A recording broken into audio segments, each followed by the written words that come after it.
Cerita berlatar di Las Vegas, fokus ke seorang pria bernama Chris. Di awal cerita, dia kelihatan lagi duduk santai di sebuah kafe, nungguin seorang wanita yang katanya bakal datang jam 8 pagi. Tapi yang jadi tanda tanya, siapa sih cewek ini? Dan kenapa dia penting banget buat Chris? Padahal lucunya, Chris sama sekali nggak kenal dengan wanita itu dan belum pernah ketemu sama cewek itu sebelumnya.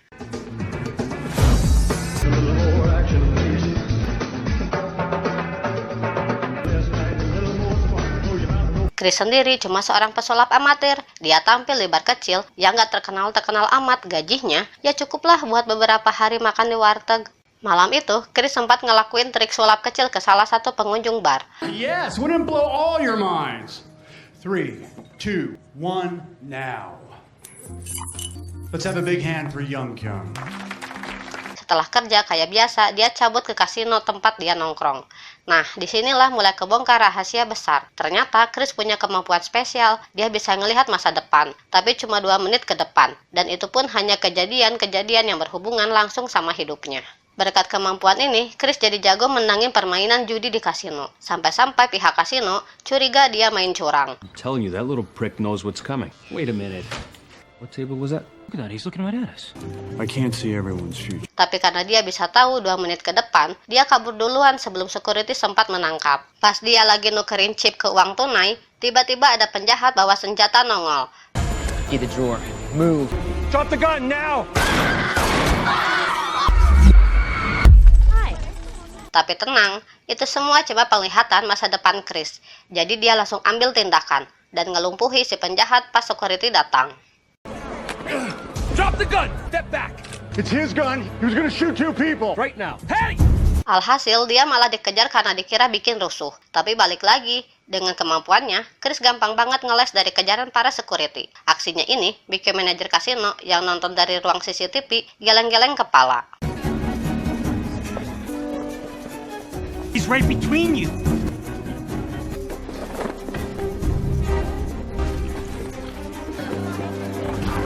Chris pun keluar dari kasino dan nekat nyolong mobil pengunjung. Terjadilah adegan kejar-kejaran.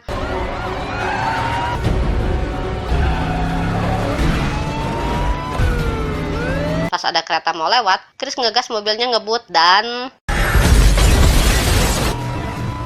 ternyata itu cuma penglihatannya doang. Dia tahu kalau dia mau lolos, dia harus ngebut lebih dari 80 km per jam. Sehingga...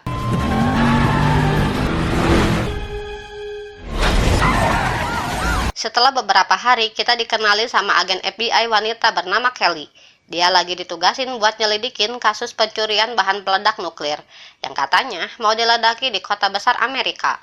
Tapi alih-alih fokus ke kasus itu, dia malah penasaran sama Chris karena ngira Chris punya kemampuan luar biasa buat ngelihat masa depan. Menurut Kelly, kalau Chris bisa diajak kerjasama, banyak kasus bisa cepat kelar. I need actionable intelligence, paranormals, and... You let me bring him in and you'll get what you want. Tapi meski udah 3 bulan ikuti perkembangan Chris, Kelly masih belum paham gimana cara kerja kekuatan Chris. Sejauh apa sih dia bisa lihat masa depan? Karena bingung, dia manggil manajer kasino buat cari info lebih banyak soal Chris. Tapi manajernya juga nggak tahu banyak. Cuma heran aja kok bisa orang seberuntung ini terus-terusan. Was that to work his system? Okay, we're finished. Sementara itu, Chris baru saja sampai di rumah pamannya. Si paman ini udah kayak ayahnya sendiri buat Chris. Soalnya dia yang ngerawatnya sejak kecil.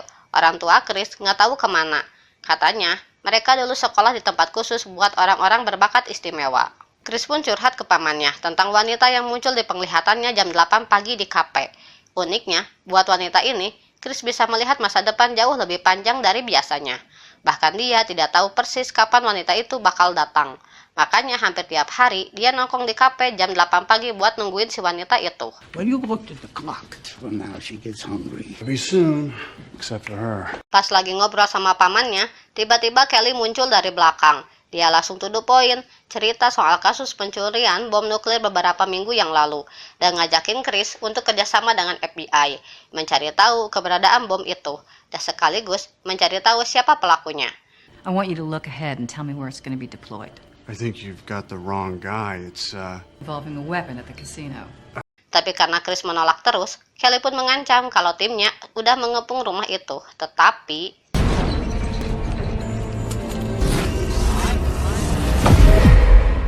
Tapi lagi dan lagi itu semua cuma penglihatan Chris. Jadi sebelum kejadian beneran, dia segera pamit dulu ke pamannya dan segera pergi.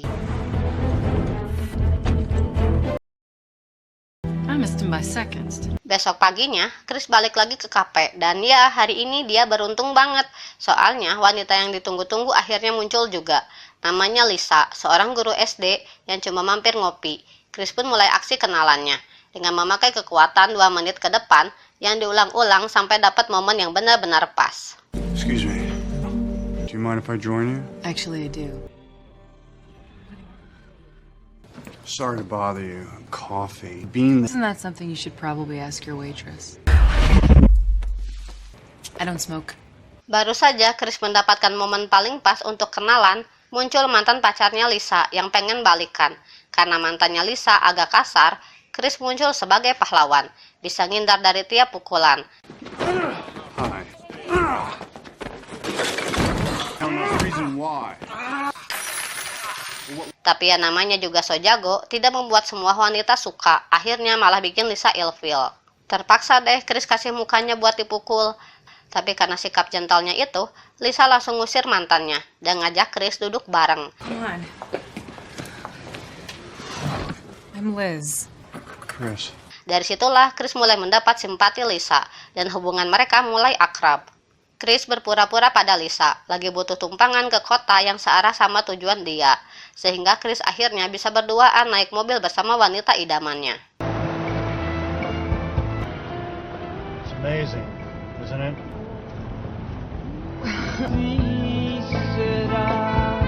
Belum lama mereka pergi, Kelly dan para FBI datang terlambat. Tapi dari info seorang waiters, mereka mendapat petunjuk arah kota yang dituju Chris. Dan mereka langsung meluncur ke tempat Chris dan Lisa tuju. Guy knows we're after him, but he still risks coming here. Lanjut ke pelabuhan. Ternyata bahan peledak nuklir disembunyikan di sana. Orang jahat di balik ini semua adalah laki-laki bernama Smith, buronan kelas kakap yang menjadi buronan internasional. Smith sendiri punya kaki tangan di pemerintahan. Si mata-mata ini selalu memberikan kabar baru kepada Smith bahwa Kelly lah yang sedang ditugaskan menyelidiki kasus bom nuklir ini.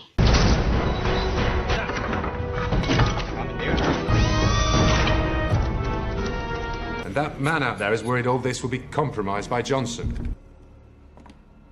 Dan dari si mata-mata ini juga, Smith tahu kalau Kelly dan FBI lagi ngejar-ngejar Chris yang punya kemampuan khusus untuk membantu menyelidiki kasus bom nuklir. Sehingga Smith jadi berpikir, sebelum Chris bekerja sama dengan Kelly dan para FBI, mending Smith mendapatkan Chris duluan dan membunuhnya. Get rid of him. Do it now.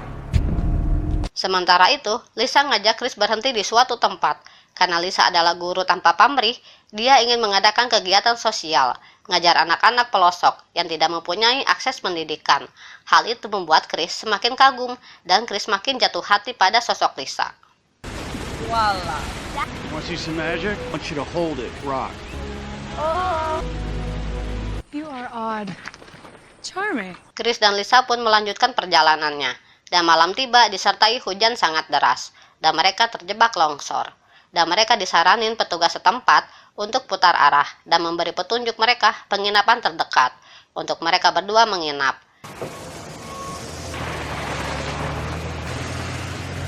Sesampainya di penginapan yang dimaksud, Chris dan Lisa pun terlihat sangat canggung dengan apa yang harus mereka berdua lakukan. Meskipun Chris tukang judi, dia masih punya adab dan etika, sehingga Chris tetap jaga sikap. Tidur di mobil, kasih kamar buat Lisa, tidur dengan nyaman. Wow, gentleman banget. Good night. Good night.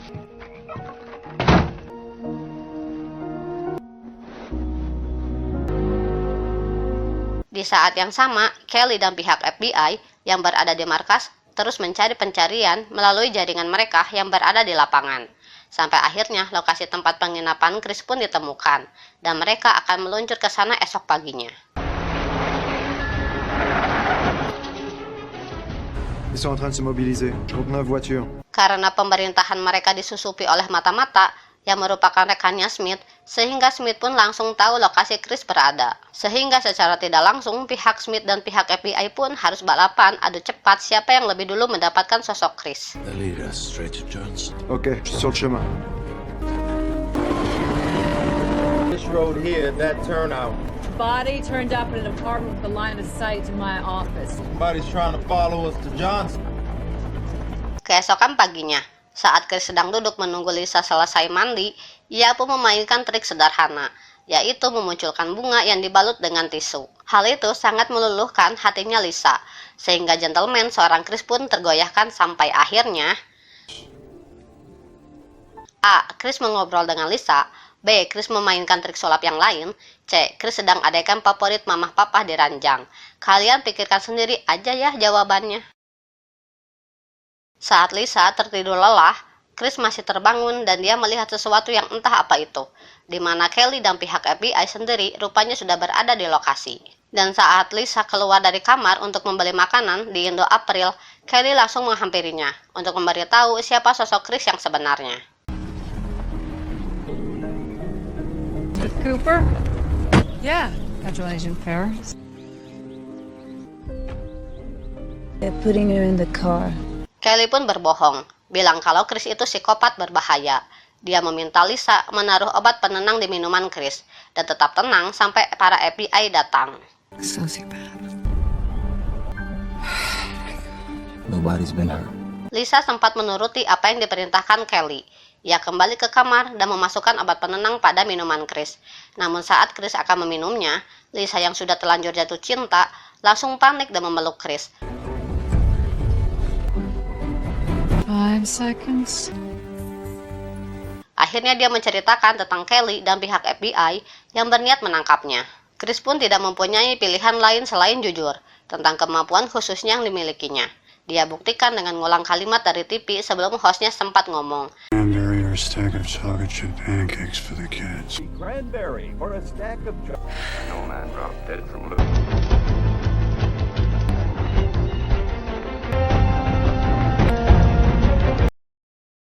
Lisa bertanya, apa yang FBI mau dari Chris? Dan Chris menjawab, mereka cuma mau pinjam kekuatanku untuk membantu permasalahan nasional. Karena Chris tidak mau dimanfaatkan dan terlibat dalam masalah orang lain, ia pun memutuskan untuk kabur dan meminta sedikit bantuan dari Lisa. I leave 45 seconds, but what time do you have? Got a clean shot. Something's wrong. Saat Chris berjalan keluar, disitulah Kelly langsung sadar jika Chris sudah mengetahui rencananya, yang masih dengan kemampuan melihat masa depannya. Chris pun berlari ke arah jurang, dan Go get him! di saat Chris sedang kejar-kejaran, seorang sniper dari pihak Smith pun sudah berada di posisi siap menembak. Tetapi di saat yang sama, Lisa segera membuka pesan yang Chris buat, berisi perintah untuk Lisa menyalakan mobil dan arahkan ke tiang tangki air sehingga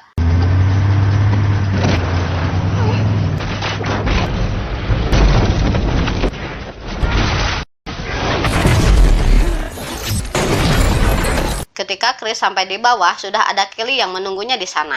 Di mana di momen ini, dilema pun terjadi. Ketika Chris punya pilihan kabur, tetapi harus membiarkan Kelly mati, sehingga inilah yang Chris lakukan.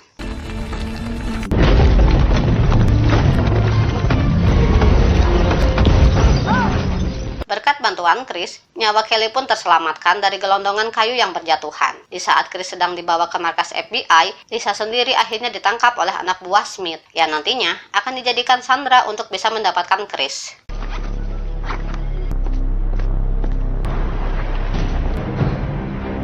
Disinilah Chris sekarang dikurung di markas FBI, dengan diikat pada kursi dan dipaksa untuk terus membuka matanya. Kelly meminta Chris untuk menemukan di mana bom itu disembunyikan, hanya sekedar dari tayangan berita di televisi. Go on and find it.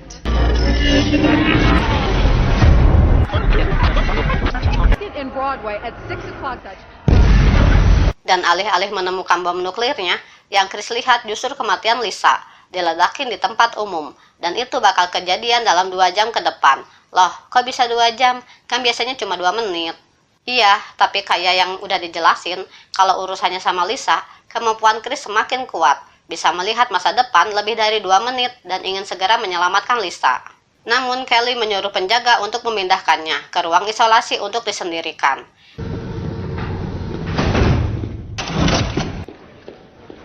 Disinilah kesalahan para penjaga yang terlalu menganggap remeh seorang Chris karena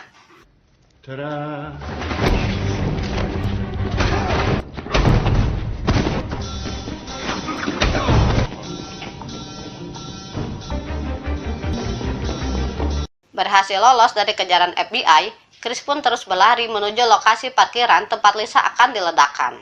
Sesampainya di sana, Chris hanya bisa terdiam merenungi nasib Lisa yang tidak ada kesempatan untuk selamat. Sampai ketika Kelly muncul, di sanalah baru ada harapan untuk menyelamatkannya. 2 hours from now. Hasn't happened yet, and I know who has her. Right now, she's still alive. Setelah mengobrol cukup lama, Chris akhirnya setuju untuk bergabung. Di mana langkah awal kerjasama mereka adalah dengan melumpuhkan satu sniper yang berada di atap gedung. Chris harus menyerahkan dirinya untuk ditembak, supaya FBI mengetahui lokasi tempat persembunyian sniper tersebut.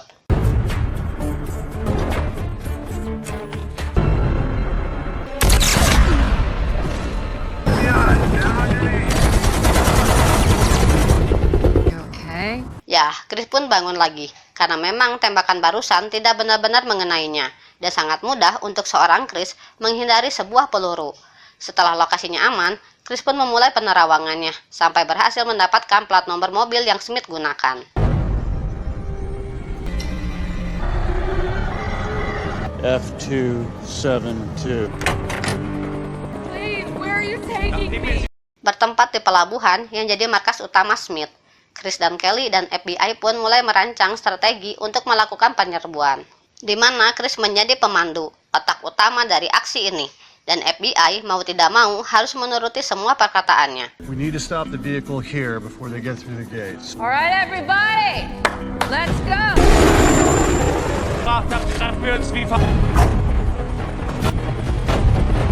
Tepat saat Smith akan berangkat, FBI sudah keburu datang, di mana terjadi baku tembak yang cukup menegangkan, dengan Lisa yang masih belum berhasil diselamatkan.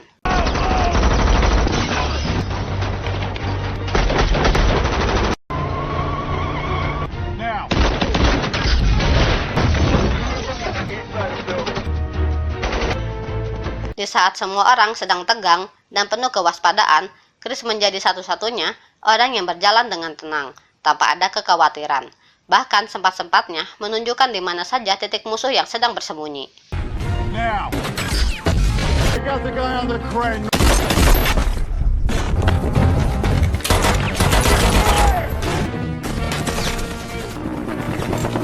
Bertempat di kapal besar, Smith terus membawa Lisa menjauh dari keramaian, di mana Chris menjadi pemandu untuk Kelly dan anak buahnya dalam menghindari beberapa jebakan yang sudah terpasang.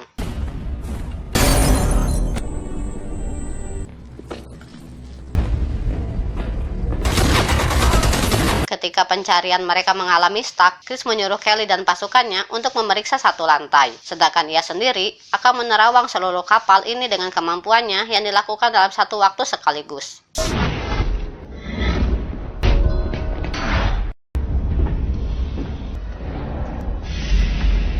Setelah berhasil mengelabui anak buah Smith, Chris dan yang lain pun kembali berkumpul di tempat yang sama untuk pergi ke ruangan dekat mesin tempat Smith menyandera Lisa. Yang seketemunya mereka di sana, Chris pun memaksimalkan kemampuan penerawangannya untuk menghindari peluru yang Smith tembakan.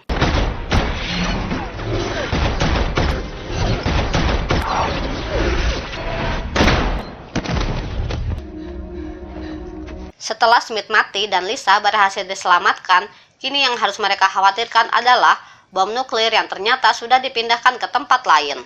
Di mana saat Chris sedang menerawang beberapa detik ke depan, ia baru sadar selama ini melakukan kesalahan yang sangat fatal, karena bomnya sudah keburu meledak, dan tidak ada kesempatan untuk lolos dari kejadian ini. I made a mistake.